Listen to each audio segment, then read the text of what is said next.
Bueno, para mí es un podcast muy especial el que vamos a tener hoy porque es el encuentro en unas memorias cruzadas con un libro que además ha tenido un gran éxito de dos de los más icónicos periodistas y columnistas que ha tenido Colombia en los últimos tiempos y que yo personalmente considero mis maestros. ¿Para qué voy a decir? Además de que les he enseñado a bailar salsa. Sí.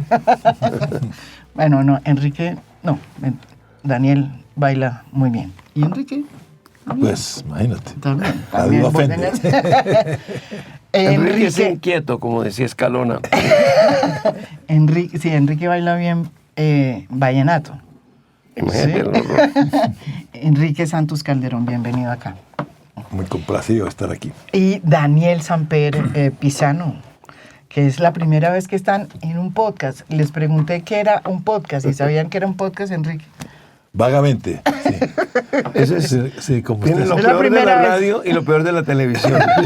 O sea, es la primera vez que están realmente en un podcast y no saben muy bien cómo son. Nosotros, lo nuestro es contestar entrevistas por señales de humo y cosas así, y tambores. Sí, y usted me confesó que usted es de iPod. Totalmente. ¿iPod Nano? Y el mundo está regresando al iPod. Ujú. Eso pienso yo. ¿Y usted? No, iPod sí. Usted coge iPod y no Sí, Spotify. iPod sí. Internet y tal. No, el Pero no. podcast hoy en día ya más o menos sé lo que significa.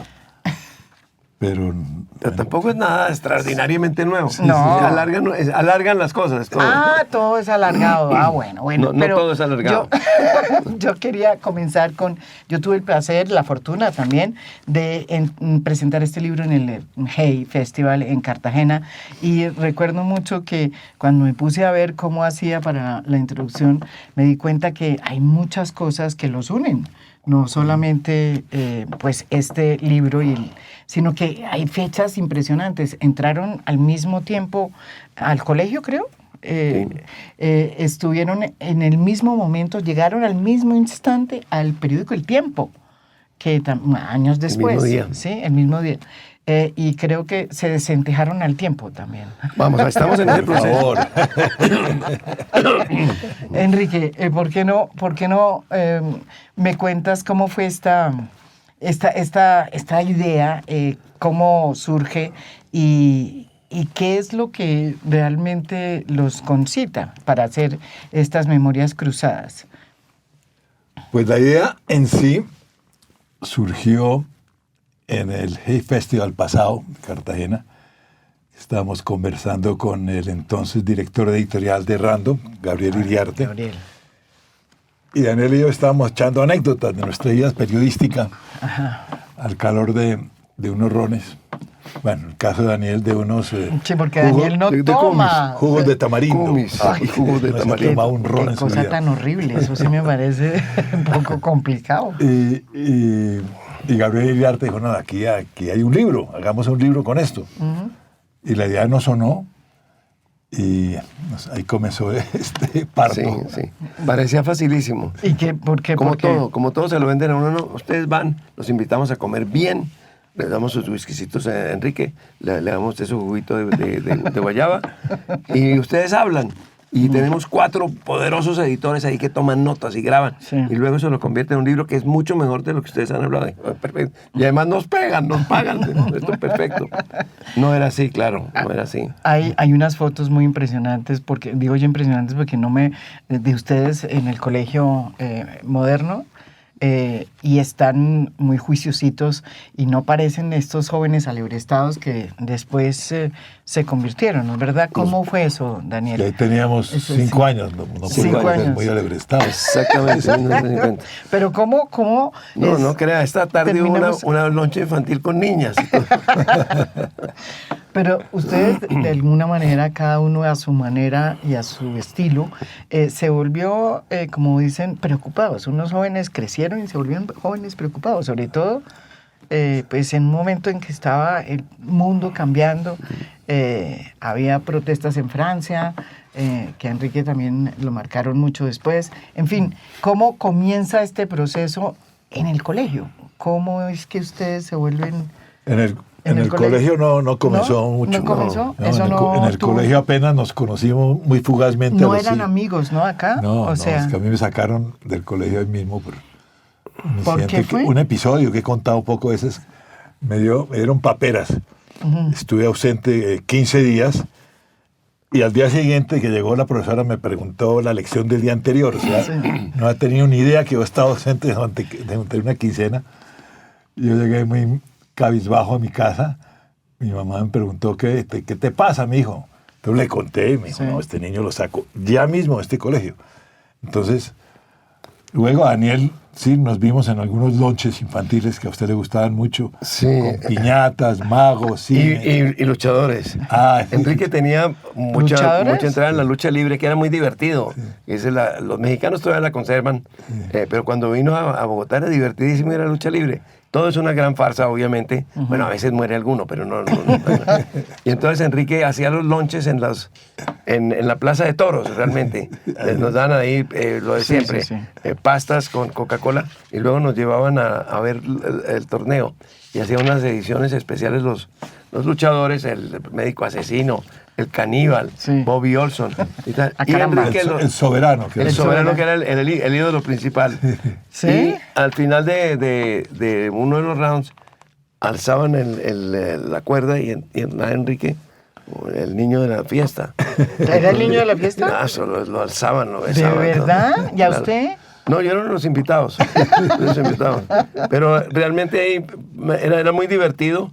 Tanto así que yo conservé hasta las máscaras y la afición por la lucha libre. ¿De verdad? Y leer ¿En sobre esa lucha libre y ver cómo los mexicanos la atesoran. Sí. Y he conocido gente que da la vida por la lucha libre. Por ejemplo, personas famosas en el mundo de la literatura y tal que abandonarían la carrera por ir a ver ¿De verdad? Por una lucha libre, sí.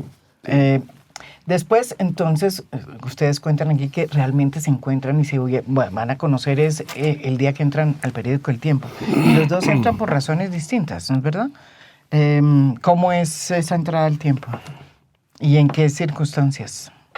Pues No, pues Enrique, a ver. yo entré por circunstancias familiares, obvias, qué? es decir, porque mi familia Bueno, pero obvias no, porque por usted... inercia. era por, inercia. digamos, por inercia, Sí, era normal. porque la familia... Yo desde pequeño era iba al dueña del periódico, Tiempo, sí. yo desde pequeño iba a ver las rotativas que me fascinaban. Pero hubiera podido no ir. Y Hubiera a usted podido le no. fascinaba eso. No, obviamente, eso me pareció apasionante, el oficio del periodismo. Y desde chiquito yo respiraba y tenía tinta por las venas, es decir, toda mi familia, el contexto familiar, del hogar, las discusiones, todas giraban en torno del periódico, el país y la política. Entonces, en esas circunstancias yo estudiaba en la Universidad de los Andes, comencé a trabajar en El Tiempo en filosofía y comencé a trabajar en El Tiempo como ya en tercer año, cuarto o quinto semestre.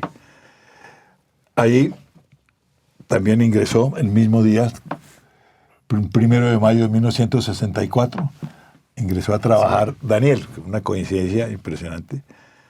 Y ahí comenzó una época y una serie de coincidencias con Daniel. Veíamos todo lo que estaba pasando en el país en ese momento, un gran movimiento estudiantil, agitación sindical, comienzo de la guerrilla. Todo lo veíamos desde ese palco privilegiado que era El Tiempo. Y también nos dábamos cuenta que el periódico, las páginas del periódico no estaban reflejando todo lo que estaba sucediendo en el país. Y ahí viene la actitud de sacar columnas de opinión, cada uno a su manera, en su estilo, inclusive eso no lo acordamos, sino surgió casi espontáneamente.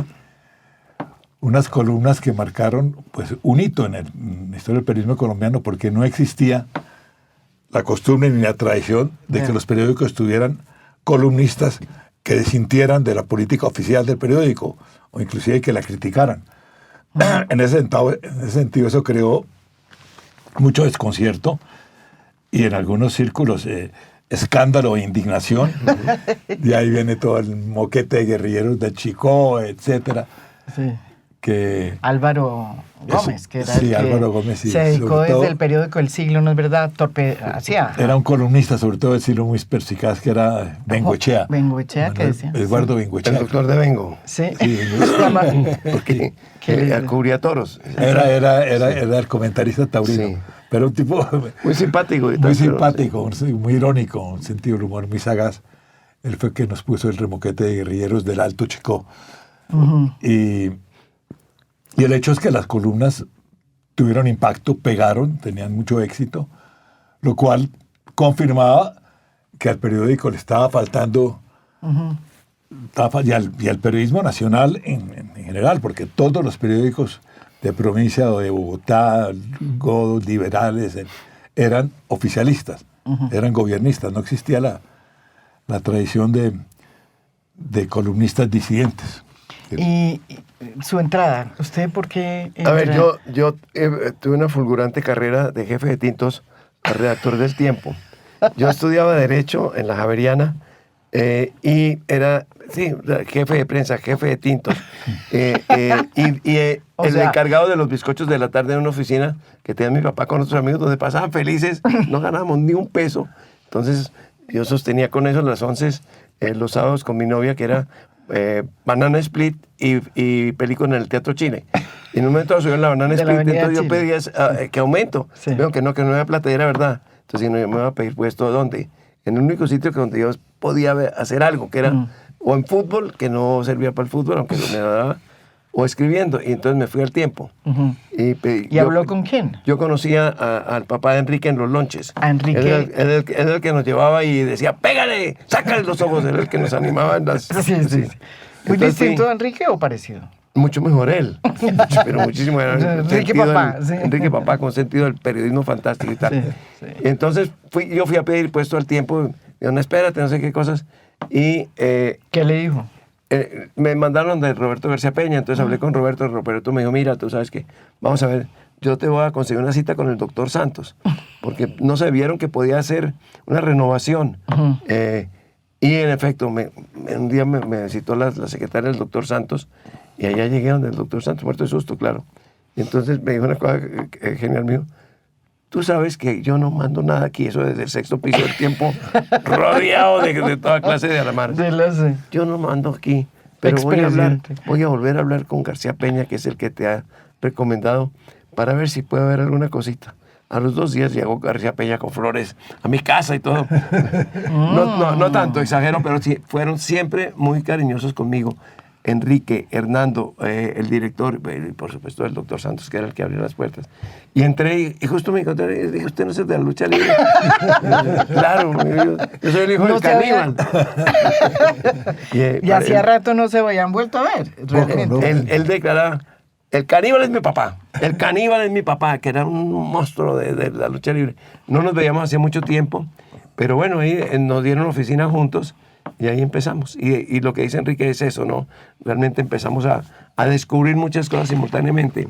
Ahí, Y, sí, en ese- y cada uno, bueno, ¿qué ibas a decir? no, Perdón. que importante decir que en ese momento fue cuando se Luis vinculó Carlos. Luis Carlos Eso Galán. iba a Sí. preguntar, sí. Luis Carlos Galán Sarmiento, que era dirigente estudiantil liberal de la Universidad Javeriana. Javeriana, de donde venía Daniel. Claro, también. que era el único dirigente estudiantil en ese momento que lograba hablar en las asambleas de estudiantes, porque ese movimiento lo manejaba la FUN, la Federación Universitaria Nacional, que era de izquierda radical, y controlaban todo el movimiento estudiantil.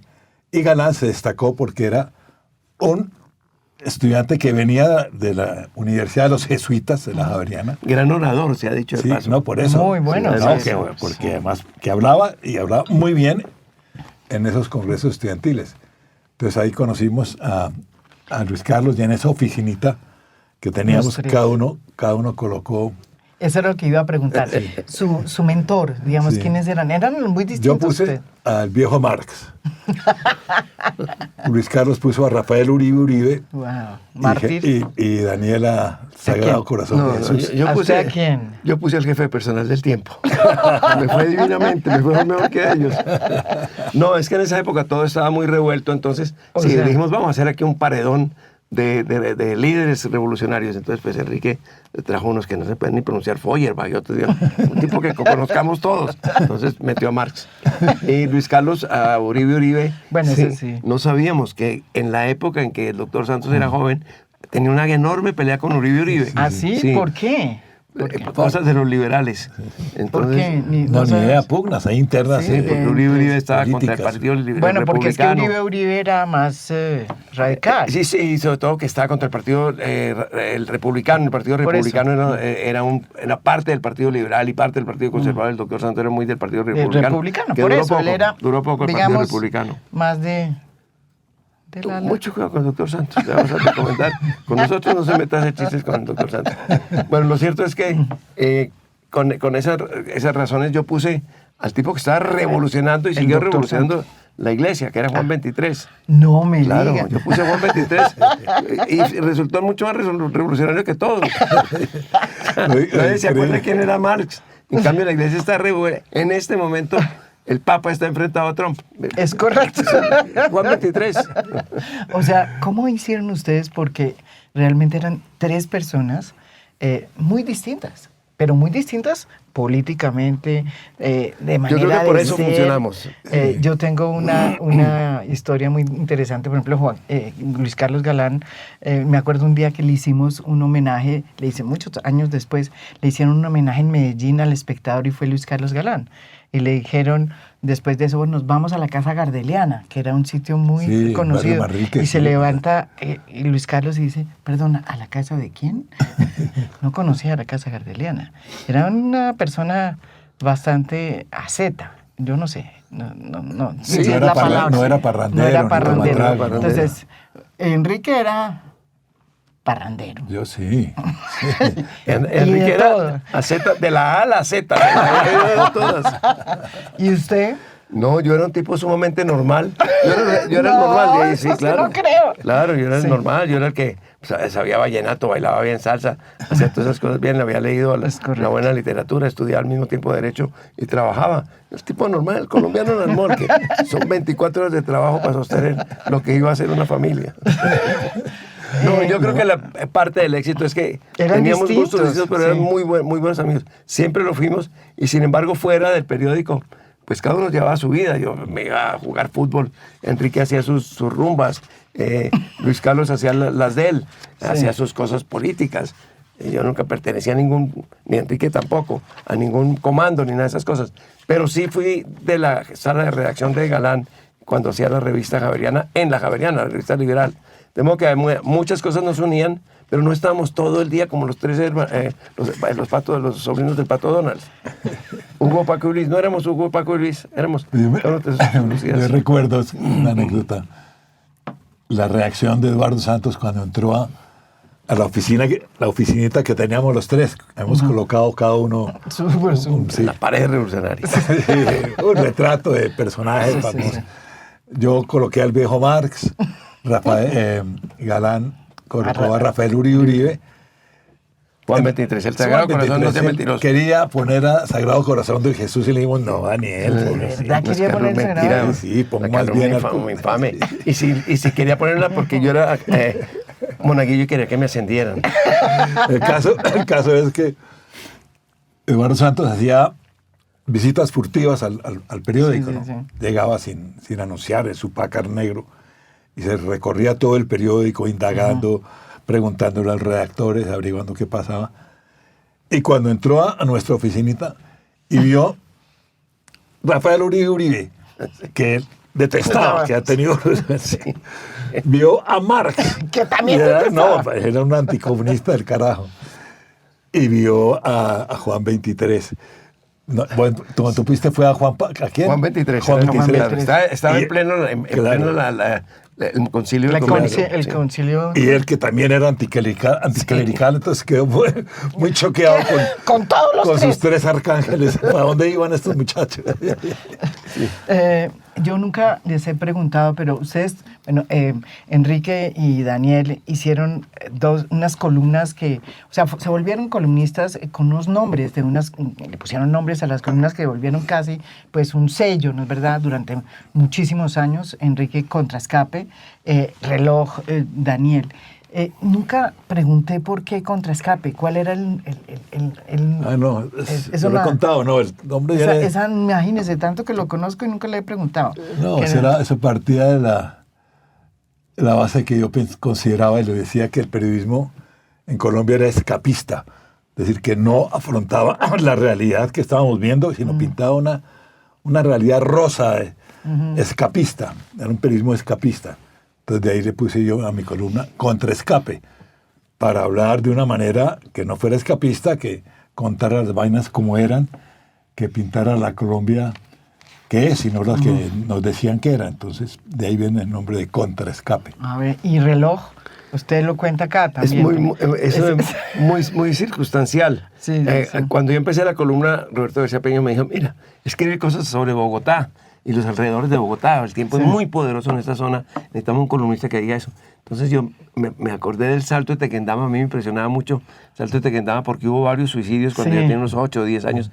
Me impresionó mucho. Entonces dije, voy a averiguar en qué está el Salto de Tequendama. Y averigüé y se ha vuelto muy peligroso, porque casi no caía agua, entonces los suicidas no podían suicidarse. Entonces escribí sobre eso y dije, ojo suicidas, espérense que haya agua, si no, no se van a poder suicidar bien. Entonces le pareció divertido y dijo, eso me gusta porque además daba datos. Antes caía, no sé, 3 toneladas al día, ahora caen 2. Daba datos, pero además le ponía ese enfoque. Dijo, me gusta esto, salimos mañana. Pero no tiene título, no tenía ni título. Y Roberto dijo, mira, aquí mi nieto Roberto Posada García Peña me pasó una columna que no me gustó mucho, pero que se llama Reloj del Tiempo. Le voy a robar el título. Entonces me puso el Reloj del Tiempo. Y al cabo de un mes o algo así, Klim me llamó y me dijo, ¿usted qué cree que es el tiempo y qué cree que es el reloj? Esa es una redundancia, reloj del tiempo, como zapato del pie. No sea tan bruto. Entonces, después la regaño y Klim le quité del tiempo y se quedó el reloj. Bueno, usted fue uno de los, o sea, cuando se habla hoy se habla mucho del periodismo de datos, ¿no? ¿Verdad? Que es como uno de los grandes faros a los que se quiere llegar cuando se habla de periodismo, del periodismo digital. Y resulta que usted hizo desde siempre un periodismo de datos y se metió a hacer la unidad investigativa, que era en el fondo eso, recoger datos, investigar, y montar. Y mire, yo no sabía, yo cada vez sé más sobre mí mismo. No, a mí eso es lo que es datos. No, pero yo nunca hice periodismo de datos, yo hacía periodismo investigativo. Por eso, pero eso andaban no, datos. Pero usted para hacía... datos se necesitaría tener lo que no teníamos en ese entonces, unos cerebros electrónicos espectaculares, un DANE que daba toda la información y pero tal. el DANE da toda la información. Es que usted es muy joven. En la época nuestra daban ábacos para que uno contara el número de pobladores. No había comas, entonces ¿cómo no, había algunos datos y había bibliotecas y se podía consultar. Pero ¿cómo contabilizaba usted, por ejemplo, la cantidad de personas que iban o congresistas que iban al Congreso o no iban? Estaba el dato. ¿Cómo hizo Cristo para saber que eran 12 los discípulos? 1, 2, 12. No, sí, saber contar sabíamos, pero no esta acumulación de 800 computadores que vomitan datos, no, eso no existía. No solo no existía, sino que no había cómo hacerlo. No, uno investigaba cosas que era una diferencia importante. ¿Sí? Había que ir, investigar, averiguar y hacer cálculos. Yo tenía afortunadamente, la mitad de mis compañeros estudiaban ingeniería. En derecho vemos muy pocos. Y yo me asesoraba con ellos, me hacían los cálculos. Me los hacían en el colegio y me soplaban también para que yo pasara química y física. Entonces, ellos eran mis asesores sencillos. Ahora, investigación, sí, desde el principio, desde que era reportero y cuando ya fui periodista de investigación. Y porque yo creo que una cosa que marcó mucho fue precisamente el escándalo de Watergate. Y eso abrió, pues, yo sí considero que es el comienzo de un periodismo de datos, tal vez sin la tecnología, pero sí con el afán de dar datos, de decir, mire, esto pasó aquí por esto y miren los datos. ¿Puedo discrepar? Bueno. Ellos nunca, los famosos Bernstein y Woodward, nunca en las entrevistas que dieron hablaron de los datos, Ellos decían una cosa muy divertida, que no la voy a hacer aquí con señalar el zapato porque me da un poquito de pena, que alguna vez les preguntaban, ¿cómo hicieron el trabajo? Y le voy a decir, y dijo, con esto. Le dijo, cuando usted quiere saber qué es un buen reportero, mire la suela de los zapatos. Si está gastada, es un buen reportero. La suya está... Está gastadísima, soy un gran periodista. Está sin gastar. Acabo de verlo. Y entonces dijeron eso, dijeron, no, es que el periodismo hay que ir y buscar y preguntar. Y si no lo reciben 1 a las 4, que lo reciban a las 5. Ellos nos mostraron el valor irreemplazable del reportero, de la reportería, de la búsqueda. La película es muy buena, la película de ellos, usted ya está en español, puede verla. Porque muestran cómo Gracias. incluso llegaban por la tarde a una hora en que era más fácil que hablaran. Y si les negaban la entrada, uno de ellos tenía que ir al baño, entonces ya le abrían las puertas del baño, había atrás del baño, el otro entraba. Todo eso sin forzar nada, sin hacer nada ilegal. Pero hay un trabajo que hay que hacer personalmente, y eso lo hicieron ellos, y en la unidad investigativa nosotros hacíamos mucho trabajo personal. No datos, no, muéstrale ahí que salió, no, eso. Pero no le gusta el periodismo de datos. No, me interesa más el periodismo de siempre, el que permitió escribir la Biblia. Yo estoy de acuerdo con eso. Claro. Ahí estamos claro. de acuerdo. Enrique, en ese momento, como son tan distintos, ¿no? Enrique se metió, como era, ¿usted era marxista de verdad convencido o no en esa época? En la teoría, sí. ¿verdad? Yo nunca estuve en ningún partido, ni en la militancia, ni nada. Bueno, pero después hizo una cosa ahí como... Sí, no, en mis estudios de filosofía, con decano inolvidable que era Danilo Cruz Vélez, nos hizo muchos seminarios sobre el joven Marx, sobre Feuerbach, Ludwig Feuerbach. Es que eso hay que pronunciarlo bien, Daniel. Ludwig Feuerbach. Es que él sabe alemán. Escribió la esencia del Quiere decir el fuego atrás. No, le dejo esa inquietud. No, era un tema que a mí me interesaba muchísimo. ¿Por qué? La crítica de la religión, el pensamiento marxista. Tanto que yo hice mi tesis de grado en la Universidad de los Andes, que se tituló La crítica de la religión en Feuerbach y en Marx, que era cómo el pensamiento marxista había abordado el fenómeno de la religión y la crítica de la alienación. Fascinante. Cosa que escandalizaba a Daniel, que era Un católico apostólico y romano. Sí. Javeriano y tal. Sí, javeriano. Pero sí, por ahí comenzó toda la periodismo crítico, de entender que había sido Marx. En esa época, además, la influencia del marxismo en el movimiento estudiantil era absoluto. Sí. Todos los movimientos estudiantiles que había, los comités de estudiantiles, eran influidos por el marxismo. En Antioquia, en la costa, en Bogotá, todas las universidades. De ahí la importancia, digamos, el simbolismo de lo que fue Galán, que irrumpió en eso sin ser marxista, era liberal, nunca lo negó. Y cuando hablaba en los congresos universitarios, todo el mundo le paraba bolas porque era un orador impresionante, y además con una claridad de ideas y todo, que él sacudió, impactó mucho lo que era un movimiento estudiantil muy dominado por la izquierda radical en ese momento. Déjeme decirle una cosa. Sí. Estamos hablando de Marx, ¿no? Yo no sé si el tiempo supo alguna vez que yo muchas cosas que escribí de mi columna y de los editoriales traían citas de Marx. Yo decía un pensador alemán. Marx tuvo una época en que fue un gran defensor de la libertad de prensa, por ejemplo, de las cosas más clarividentes, más estructuradas en defensa de la libertad de prensa, las que escribía Marx en una época. Entonces yo muchas veces cité a Marx sin decir que era Marx. Pero decía, no, un pensador, decía, qué buena cita la que hiciste. Sí, porque si hubiera... Enrique me corregirá, que él sí conoce mucho más, pero realmente tuvo unas cosas de un brillo absoluto en defensa de la libertad de prensa. Todos los escritos del joven Marx, los manuscritos son brillantes. Son realmente... Y podrían haber salido hasta en el siglo.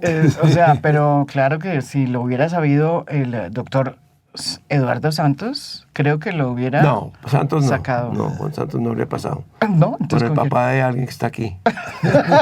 Con Enrique, el tiempo era mucho más abierto de lo que uno puede pensar, realmente. Sí. Yo le quería preguntar a Enrique, bueno, entonces uno está apasionado por este joven Marx y está en un país como Colombia donde había en ese momento creo que más guerrillas que partidos políticos.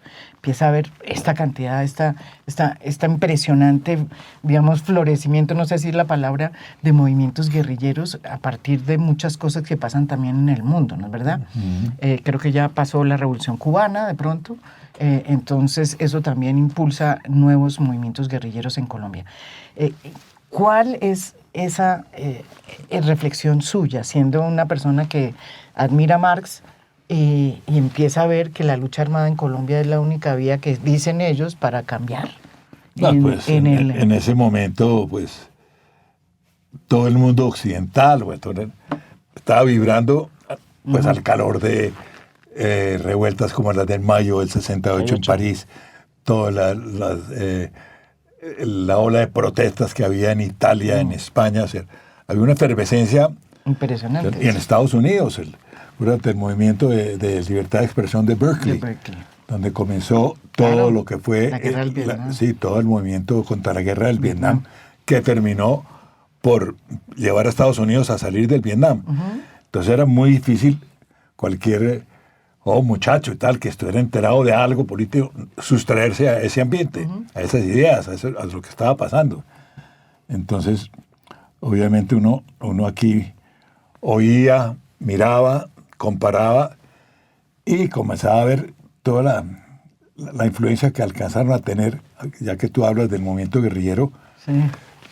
lo que aquí las guerrillas que empezaron a surgir, bueno, estaba desde la guerrilla liberal, digamos, de Guadalupe Salcedo, luego cuando viene el marxismo, surgen las FARC como 1964. brazo armado, sí, 64, aunque ellos venían un poco de la violencia liberal, pero fueron el brazo armado del Partido Comunista.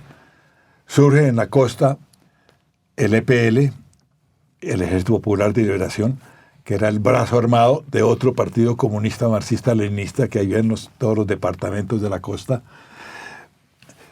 La figura de la Revolución Cubana, Camilo Torres, el ELN, 1965, también con gran impacto sobre la opinión. Increíble.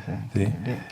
Y bueno, y poco después viene ya una guerrilla distinta, que es la guerrilla urbana del M-19. O sea que Colombia ha sido... 1974.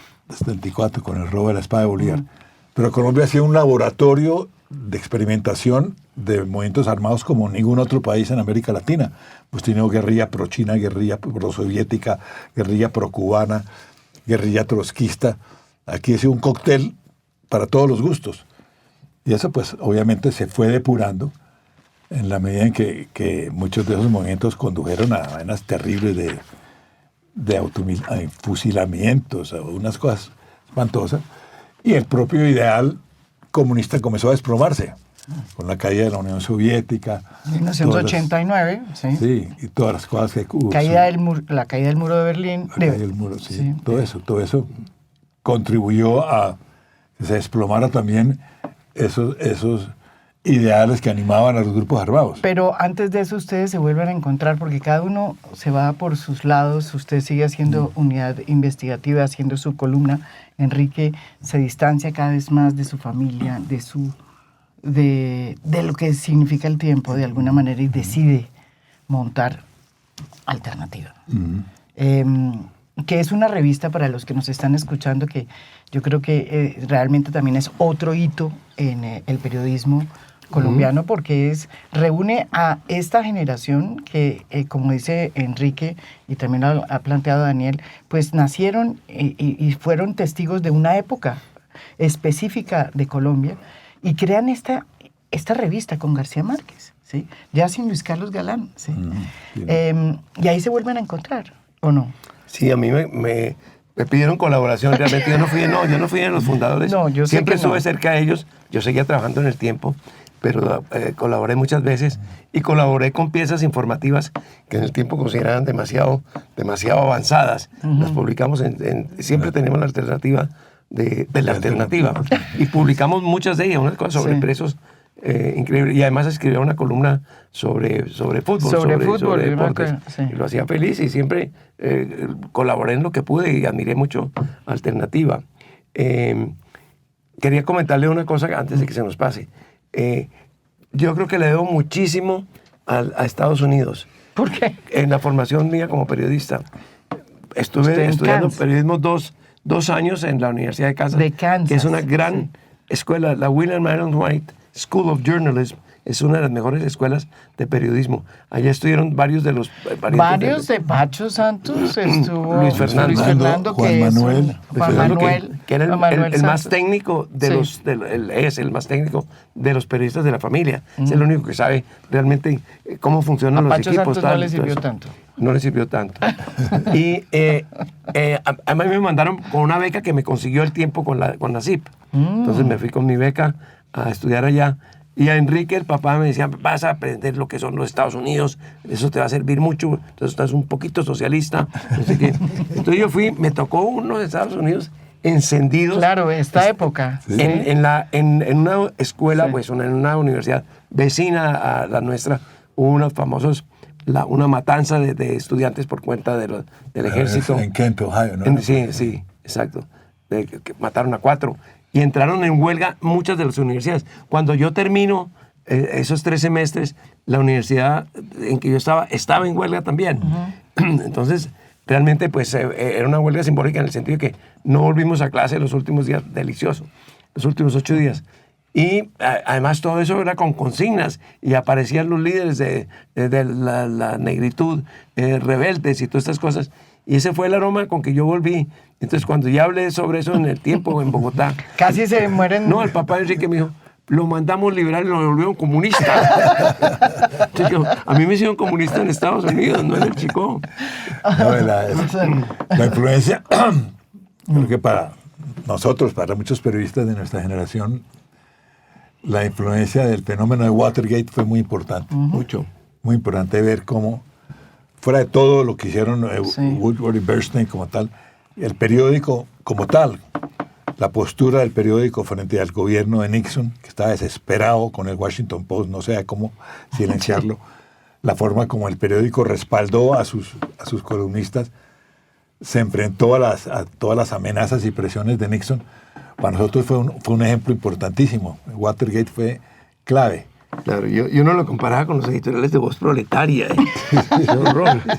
Sí, es decir, la muestra de periodismo comunista que había en Colombia, Era Colombia y en Cuba, dramática. era dramática. Sí, Es decir, sí. uno no podía Sí, aspirar a ser periodista de uno de los periódicos de Cuba. Alguna vez Gabo me dijo, oye, tú que dictas curso de periodismo, ¿por qué no así lo dictas en Cuba? Le dije, porque no hay periodismo, Gabo. Ahí es un reflejo del pensamiento oficial, me parece horrible. Y realmente es así, y ha sido así siempre, y lo fue en todo el... Sí. en todo allí Sigue donde había un así. régimen comunista. Pero en cambio, podía uno comparar lo que es una prensa libre, ¿no?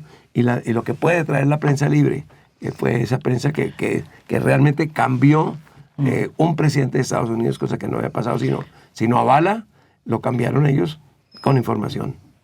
Esa experiencia de alternativa, yo me acuerdo que mereció que otra vez los volvieran a decir que ustedes son los guerrilleros del Chicó y que además estaban de alguna manera urdiendo lazos o tejiendo lazos con una guerrilla urbana que además se sintonizaba con la social bacanería que ustedes también planteaban en la revista alternativa que era el M19 y su líder, el flaco Bateman. Sí, en esa época todo estaba de alguna manera interconectado. Yo me acuerdo los editoriales del Siglo diciendo que Alternativa era el brazo desarmado de la subversión. Sí. ¿No? Y había todo un ambiente pues muy macartista desde un punto de vista de sindicar como comunista todos los movimientos, revistas, opiniones que fueran adversas al régimen. Pero todo eso fue lo que creó el ambiente que en alguna manera abrió este país, es decir, que condujo eventualmente a una cosa mucho más pluralista. Alternativa tuvo, fueron 6 años contra viento y marea, sin avisos, publicitario. Como los Danieles. Pero con el sí, nos sostuvimos básicamente, bueno, salvo las ayudas económicas que nos daba García Márquez y en algún momento algunas fundaciones europeas, básicamente por el apoyo de la gente, las suscripciones de apoyo. ¿Sí? Las personas entendían que Alternativa estaba llenando un vacío informativo y en ese sentido la apoyaron mucho. ¿Cuándo es que a usted le toca irse del país? A ver, la unidad investigativa estaba funcionando con mucho éxito, entre otras cosas, una razón muy importante porque apareció un estudiante en Medellín que me escribió unas cartas. Me dijo, me parece muy interesante lo que usted está haciendo. Yo lo hacía eso en mi columna, básicamente. Allí Sí, era donde me acuerdo. había tumbado un par de ministros, me había ido bien. No, ¿cómo? Entonces él me dijo, Ustedes era... pero no existía la unidad investigativa, lo estaba haciendo básicamente yo. Me ayudaban algunos estudiantes y no sé qué cosas, pero me escribió un muchacho de Medellín, me dijo, veo que a usted también le interesa la parte ambientalista. Claro, yo estaba en Estados Unidos en un momento en que la ecología y tal estaba ahí surgiendo como uno de los grandes temas que sigue. Ese muchacho se llamaba Alberto Donadío. Entonces nos empezamos a cartear. Me pareció que era un tipo muy claro, muy buen escritor. Y un día me dijo, a mí me gustaría, estoy estudiando Derecho, estoy empezando, pero me gustaría irme a Bogotá. Le dije, véngase para acá, aquí está la Javeriana, está los Andes. Entonces digo, yo quiero ir a los Andes. Y fue a los Andes. Yo no sé, a lo mejor no le ayudé con alguna cita con algún profesor. Lo cierto es que no necesitaba citas, Alberto es un tipo brillante. Entonces entró a la universidad y poco después empezamos a hacer trabajo los dos, sin unidad investigativa, y firmábamos así, Daniel Semper y Alberto Donadío. Sí. Y a partir del éxito que tuvo la unidad, que cada vez había más gente interesada en la unidad, cada vez había más gente interesada en los informes de la unidad, y al periódico El Tiempo se le empezó a señalar por los éxitos que tenía como investigación y contra la corrupción. Entonces fundamos ya la unidad investigativa con el apoyo del periódico, hay que decirlo siempre. Sí, que teníamos cierto. tres redactores en total, Alberto y yo. Entró un aprendiz también, que era Gerardo Reyes, que ha sido un gran periodista de investigación en Estados Unidos, muy premiado, etc. Y ahí empezamos a trabajar ya en grupo y ya nos fijábamos temas y tal. Hacíamos un equipo muy bueno y muy unido. Y eso fue la unidad investigativa realmente. Esa unidad investigativa, en un momento dado, produjo una información que fue muy perjudicial para un ministro del gabinete de Barco. Un ministro Virgilio Barco, presidente. Exacto, un ministro que apoyaba, ellos estaban divididos en dos, el gabinete. Unos apoyaban lo que después fueron los paracos, que en ese momento se llamaban Fuerzas de Autodefensa de Antioquia, no sé qué cosa. Unos lo apoyaban y otros no. Yo no digo que ninguno de ellos fuera paraco, pero algunos lo apoyaban y no se habían dado cuenta de lo que el monstruo que estaban creando. Y en un momento dado, uno de esos ministros que lo apoyaba, yo hice una investigación sobre la importación de un automóvil que él había hecho cuando era ministro, cuando era embajador, y lo importó sin observancia de todas las leyes y se cayó como ministro. Y eso los paracos que ya existían, y ya existía el grupo de Medellín, y ya existía el ministro de Defensa de Medellín, que era Rodríguez Orejuela. Perdón, Rodríguez no. No, Rodríguez Orejuela no, porque ese era del otro lado. El ministro de Defensa. No, el mariachi, el mexicano. El mexicano. Rodríguez Gacha. Gacha, exacto. Rodríguez Gacha. Entonces empecé a recibir amenazas muy serias. Fui a hablar con Ministro el de DAS. Defensa de Pablo Escobar, dices. Ministro de Defensa de Pablo Escobar. Fui a hablar con el DAS. Me dijo, mire, no se preocupe, estos son amenazas, pero al que amenazan aquí, eso me lo dijo y lo cito, el general Maza. Aquí está demostrado que al que amenazan no lo matan. En cambio, por ejemplo, Pardo, que era el candidato del Partido Comunista, estaba muy amenazado y no le ha pasado nada. Sí. Y en esos días matan Pardo a Guillermo Cano, que fue un horror nacional del periodismo, etcétera. Y yo volví y dije, es que a él no lo habían amenazado nunca. Y lo mataron, dijo, se nos cayó la tesis. Eso me lo dijo a mí, en presencia de dos personas más, el general Maza. Me dijo, pues sería conveniente que usted se fuera por unos días. Con las llamadas que yo recibía, las cartas que me mandaban a la casa, pues dijimos, nos vamos unos días, porque además ya habían empezado a averiguar cosas de mis hijos. Entonces, una de las cosas terribles es que si usted se esconde demasiado, van a molestar a sus hijos. Y eso sí me parecía aterrador. Resultado, sacamos unos pasajes por un mes y nos fuimos. Y ahí nos seguimos quedando. En fin, vinieron noticias mucho peores de lo que habían pensado hacer con este humilde reportero, y el consejo fue, no, mire, quédense allá. Entonces me quedé, afortunadamente. Teníamos un muy buen amigo que había sido refugiado español en Colombia y trabajó en El Tiempo, Juan Tomás de Salas, adorable persona y adorable periodista. Fundó una revista histórica, Cambio que es El 16. Cambio, que todavía existe en Colombia. Y entonces apenas yo llegué me ofreció puesto. Y me fui quedando. Era Pero muy ahora duro. se está devolviendo ya. Porque tengo nietos. Allá era muy duro, entonces mis hijos iban pues en vacaciones, yo no podía volver a Colombia, etcétera. Y luego pues ya mis nietos es otra cosa. Tengo unos nietos españoles que me toca ir a visitar allá y tengo unas nietas colombianas que me toca venir aquí. Enrique, acordémonos de la época de Guillermo Cano, porque ese experimento de alternativa, pues como bien lo dice, duró 6 años. Usted se va para París, nos encontramos ahí en París y después vuelve al periódico El Tiempo. Y nos pasa todo lo que nos va pasando esa década de los 80, que es una década tenaz. Y la muerte de Guillermo Cano, que debo de decir que fue Enrique Santos el que llamó y que nos llamó a nosotros cuando pasó lo de Guillermo Cano. Yo trabajaba en El Espectador, que dijo, ¿sabe qué? Toca unirnos, toca ver cómo hacemos para que no nos callen. Y surge una de las propuestas muy interesantes que ha sido pues reproducida en otros lugares del mundo e incluso en Colombia, de unión de todos los periódicos para sacar una misma información. En este libro está muy completo todo eso. Sí, yo no estaba en ese momento en Colombia, pero lo digo porque admiré mucho lo que ustedes hicieron. Y ahí se cuenta muy ampliamente. Vea. Sí, eso fue. ¿Se acuerda que las reuniones Pues que hacíamos? como uno olvidar eso, que Sí, fueron las épocas sí, más terribles sí, de... Sí. Sí, todo lo que rodeó el asesinato de Guillermo Cano era un reflejo de un régimen, una dictadura del miedo que querían imponer los carteles de la droga, principalmente el cartel de Medellín con Pablo Escobar y Rodríguez Gacha, que desataron una ofensiva, una campaña de intimidación y miedo sobre los periodistas que era aterradora. Fue cuando a mí se me ocurrió que teníamos que responder de alguna manera o nos iban a arrollar a todos. Entonces se me ocurrió lo de la huelga del silencio. Sí, tenemos que decir algo para que el país entienda lo que está pasando.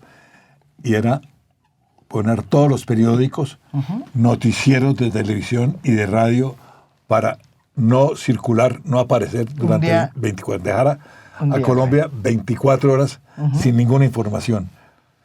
Eso se logró, no fue fácil, porque imagínate poner de acuerdo a un gremio tan competitivo como es el periodista, con emisoras, periódicos, estaciones de televisión de toda índole, poner de acuerdo en eso, pero se logró y eso tuvo impacto. Esa vaina, así como si no, yo creo que la misma mafia quedó un poco desconcertada porque ya están convencidos de que nos habían silenciado y entonces, esa huelga de silencio... Perdón, y fue noticia internacional. Yo la leí en los periódicos de España, que siempre nos tenía como el Estado narco. Dije, no, ¿cómo? No es el Estado narco. En esta vaina pararon los periodistas. Sí, eso. Y además, eso lo complementamos con poner de acuerdo a todas las unidades investigativas, a todos los periódicos que tengan, para publicar informes simultáneos, idénticos, es decir, los mismos. Hacer un pool de reporteros investigativos para averiguar dónde los carteles de la coca tenían sus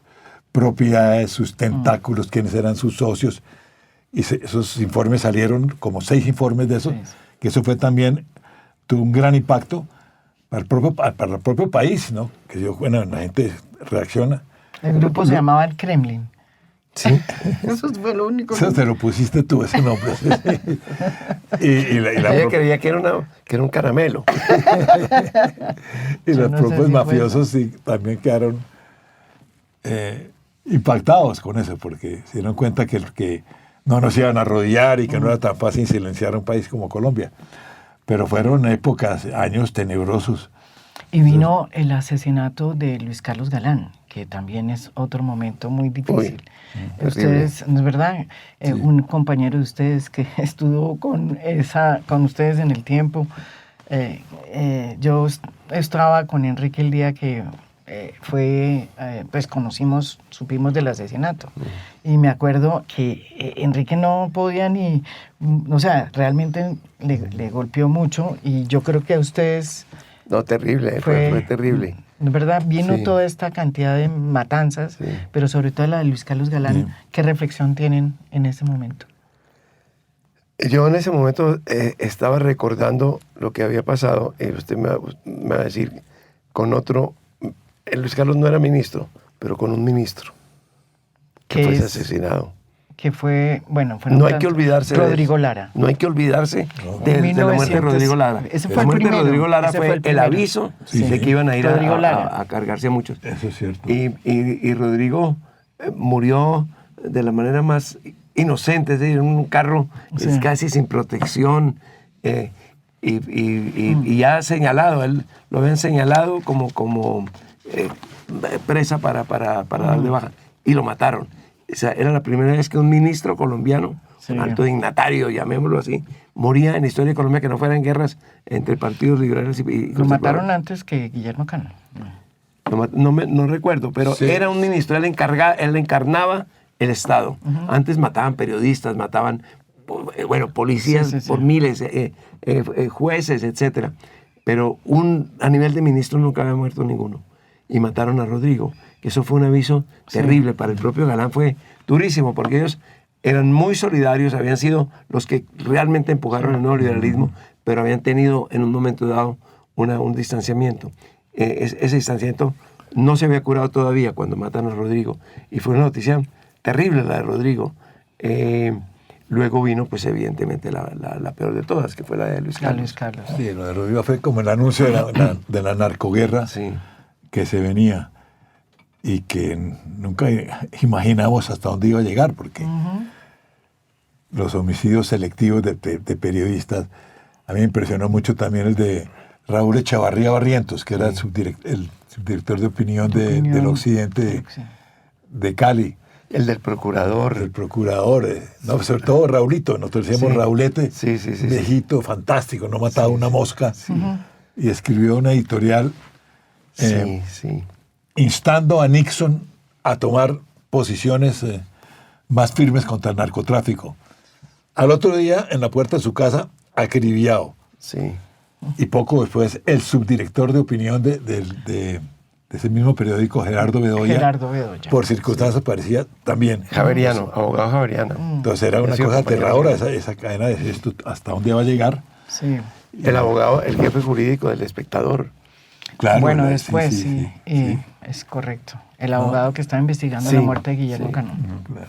No, una época tenaz. Pero como no queremos volvernos tan sombríos, yo me quiero acordar que ustedes también tienen una similitud. No sé si es afortunado o desafortunado. Han tenido que padecer también hermanos presidentes. Hoy son expresidentes, pero hermanos presidentes les tocó a los dos. Sí. Bueno, ¿eso cómo es? Eso es una maldición. Eso es...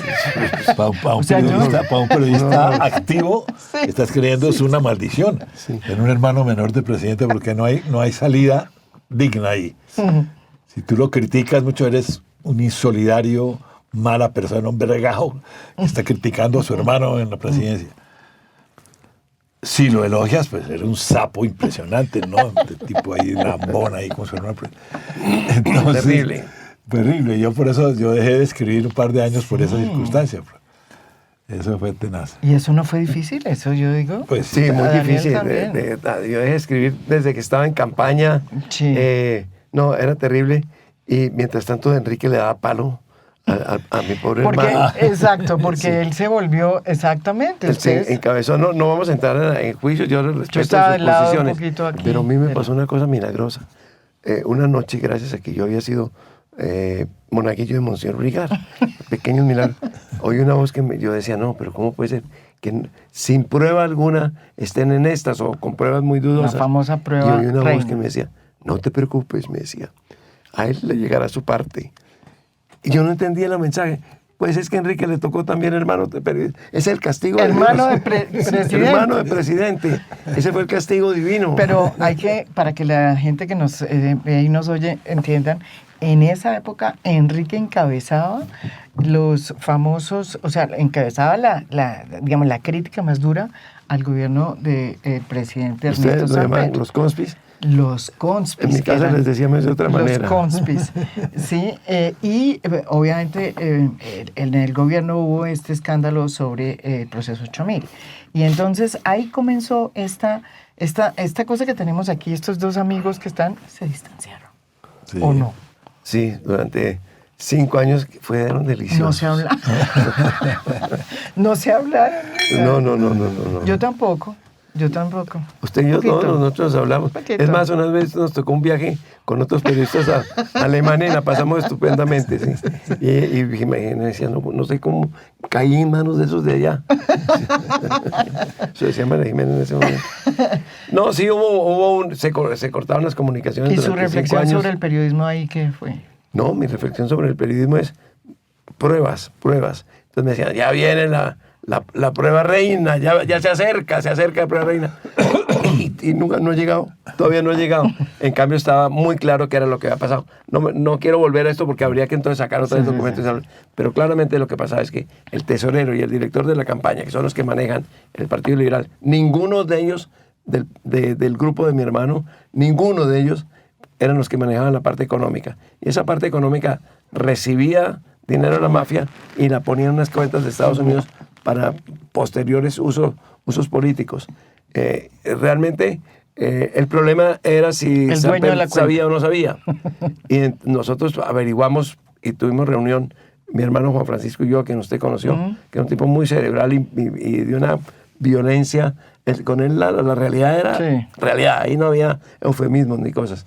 Llegamos a la conclusión clarísima de que no sabía, estaba echando discursos cuando pasaba todo esto, lo cual puede tener alguna responsabilidad, digamos, en el sentido de que a él el Partido Liberal le entregó estos dos señores que no eran de él, uno había sido de Galán, imagínese. No le voy a preguntar por Fernando Botero. Él me lo preguntó y se lo contesto. A él se lo impusieron, era rival en Bogotá, en el Consejo de Bogotá, pero lo consideraron de mejor familia a él. ¿Rival con quién, perdón? Con Ernesto. Ernesto fue concejal. Entonces, había una lucha pequeña dentro del Partido Liberal que consideran que Ernesto era populista, y es populista. Y Fernando, en cambio, era una sociedad, un tipo estupendo, de maravillosas familias. Nosotros somos de una familia de tierra caliente. Entonces, esa división se consolidó cuando a Fernando lo nombran director de la campaña para que tuviera un respaldo del Partido Liberal con acceso a las grandes empresas y tal. Hemos caído en ese tema, pero bueno, así es. Y muy rápidamente, ellos dos fueron los que hicieron, y lo demostró la justicia, y lo castigó la justicia, los que hicieron estas operaciones. Mientras tanto, Ernesto, pues, trataba de sobreaguar con estos caballeros que lo atacaban todo el día. Con estos, sí, pues era tremendo. Sí, esa contraescape era pero lo importante es esto, logramos superar ese bache. Y ahora, ¿eso cuánto duraron? Ahora 5 somos años. amiguísimos. Ahora yo le enseño a él vallenato gratis. Él sabe de vallenato. Él ha ido aprendiendo. Es más, yo he ido con ustedes al Festival Vallenato los dos. Sí. Y los dos saben. Yo reconozco que Enrique sabe, sí. Enrique sabe algo de vallenato. Déjeme contar esa anécdota. Yo quería contar esa anécdota que pasó con Escalona y generosamente Enrique dijo que la contaba. Yo no contaba algunas travesuras que él había hecho. Yo me callé esas travesuras. No, ¿cuáles travesuras? Yo también sé travesuras suyas. Todo el mundo lo sabe. Bueno, sí, la cosa... Conmigo tienen que tener cuidado porque me sé travesuras de todos los dos. Me han levantado calumnias con Penélope Cruz y con una cantidad de gente, pero son mentiras. No, realmente, una vez con Enrique siempre compartimos curiosamente esto. El vallenato. Yo tengo una abuela ribachera, guajira y tal, pero Enrique es muy cachaco, es de Cimití, Santander, no de Cimití, ¿cómo se llama? Curití. De Curití. ¿De dónde fuimos? De Curití. No tiene un antecedente costeño. Sus señoras sí lo han tenido. Pero bueno, el caso es que también ha sido muy aficionado Enrique al vallenato. Otra coincidencia, porque en esa época no lo eran. Sí. Bogotá estaba descubriendo el vallenato. Nosotros nos encontraba el vallenato. Y una vez hubo una fiesta en Bogotá, y la última vez que lo cuento, Enrique, se lo juro. Y entonces estaba el maestro Escalona. Y en la reunión surgieron muchos partidarios de Enrique. Y dicen, Enrique sabe más que usted. Y yo dije, bueno, pues no sé, a lo mejor, no importa. Entonces dijeron, vamos a preguntarle al maestro Escalona. Entonces se sentó el maestro Escalona solemne con su corbata y con su... Era el único cachaco que tenía corbata. Tenía su chaleco. Un vallenato con corbata. Era un maestro Escalona. Usted conoce a los dos, usted los aprecia a los dos. Son unos buenos tipos. Los dos dicen saber de vallenato. ¿Cuál de los dos sabe realmente de vallenato? Entonces Escalona muy solemnemente dijo, Enrique es inquieto, pero el que sabe vallenato es Daniel. Eso, Enrique, fueron otros 5 años de recorte de amistad. Y todo para llegar a este libro, que yo creo que es una oportunidad de conocer aún más los momentos en que se cruzan la vida de estos dos importantes, icónicos periodistas. Y ya una pregunta finalmente sobre el periodismo de hoy. No les voy a preguntar sobre el gobierno de Petro, porque ustedes escriben todo el tiempo eso. En Los Danieles, ahorita están otros asuntos donde están escribiendo en Los Danieles. Y tenemos un jefe común que es Mariette. A Mariette, que también lo voy a invitar aquí un día. Él sí debe saber que es un podcast. Él debe tener su propio podcast, sí.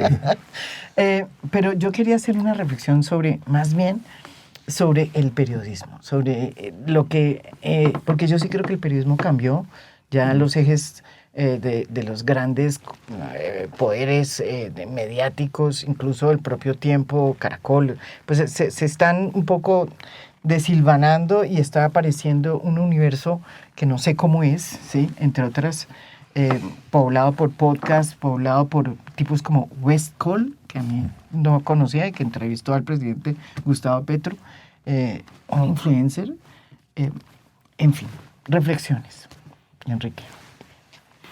No, pues, ¿qué te digo? El periodismo nunca antes ha tenido semejantes posibilidades de desarrollo de todo, de los instrumentos que hay a disposición, llámese WhatsApp, de inteligencia artificial, lo que sea, son incontables, inimaginables. O sea que en ese sentido hay toda la oportunidad para un desarrollo increíble. Pero también es un panorama lleno de peligros, lleno de amenazas, lleno de incógnitas, todo el fenómeno de los fake news, de las noticias falsas, de la manipulación de la inteligencia artificial, de periodistas que caen en esas trampas consciente o inconscientemente, de los ciudadanos que creen que ya son periodistas por el hecho de tener todos estos avances tecnológicos. Entonces eso también es un peligro, porque el periodismo te requiere, fuera de la suela, el zapato para caminar y buscar las noticias, requiere una formación que no siempre se ve en los periodistas jóvenes, una formación, digamos, histórica sobre qué es la historia del país, en dónde estamos situados, en qué contexto social y económico y político, sobre todo en un país como Colombia, donde hay tantos peligros, tantos acechos. El periodista tiene que estar muy consciente de su contexto, de qué es lo que está contando, de quiénes son sus fuentes, sí, de no dejarse manipular, porque así como hay posibilidades enormes, los peligros son también enormes. Entonces, tienes una moneda de 2 caras. Yo estoy muy de acuerdo con lo que dice Enrique. Bueno, y tenemos a personas como Vicky Dávila que salen de ser candidatas a y hay que preguntar, ¿usted está hoy de candidata o de periodista? Sí. Y llegará el momento en que ella se pregunte y ella responda y sea al mismo tiempo periodista y candidata. Eso pasará en un momento. Yo iba a decir que lo que dicen, yo estoy respaldo totalmente lo que dice Enrique, y hay un detalle de esos que es el que más me interesa a mí, porque soy, en fin, aficionado a la lengua, académico de la lengua, etcétera, que es miembro de la Academia. Sí. De historia. Y hemos entregado en el periodismo, le hemos entregado el lenguaje a que lo manejen gentes que no tienen nada que ver con el periodismo. Desde la policía hasta las empresas, y desde las empresas hasta los que tienen podcast y cosas de esas, y se puede escribir cualquier tipo de vulgaridad. El periodismo que antes éramos expertos, había periodistas en las academias, y las hay todavía, de España y todo eso, porque se considera que es el vehículo, uno de los vehículos más vivos de transmisión del lenguaje hacia la gente. Bueno, pues ese lenguaje lo hemos entregado, hemos capitulado. Ayer leí en un periódico, y voy a decir cuál es porque siempre hablo bien del Tiempo, de lo que yo conocí. En el Tiempo había un título que decía, ¿qué? Preocupación por cánidos en condición de calle. Los putos perros callejeros. Cánidos en condición de calle. ¿Pero de qué estamos hablando? Cánidos. ¿Quién les vendió ese lenguaje? ¿De dónde están comprando ustedes las palabras? ¿Ustedes creen que la gente habla así? Sí. Eso es válido en muchos titulares más y en muchos desarrollos más del lenguaje. Estamos hablando con el lenguaje que nos vende la policía, que nos venden los empresarios, etc.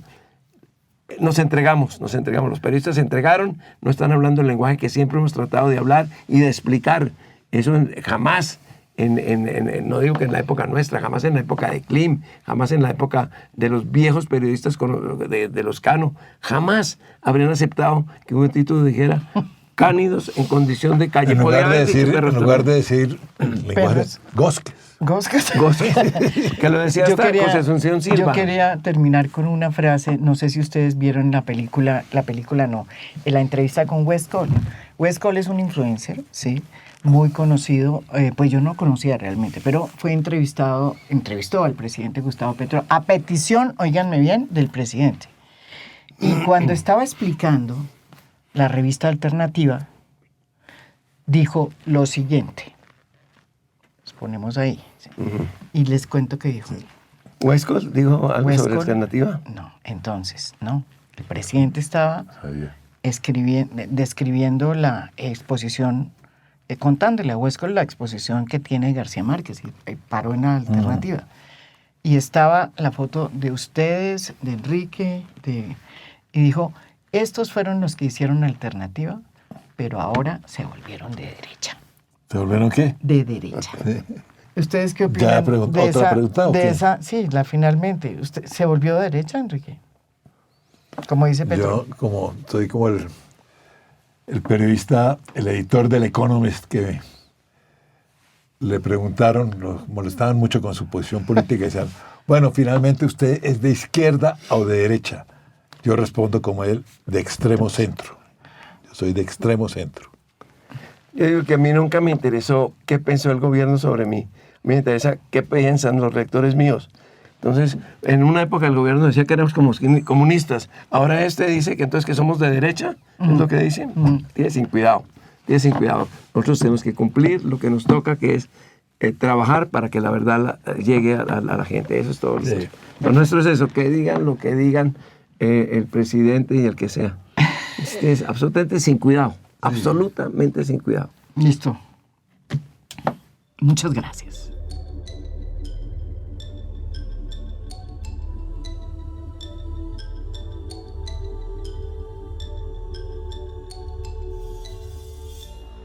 A Fondo es un podcast producido por Mafialand. Producción general, Beatriz Acevedo. Producción de audio, Santiago Acosta López. Música original del maestro Óscar Acevedo. Nos pueden escuchar también en mi canal de YouTube. Gracias por escuchar. Soy María Jimena Duzán.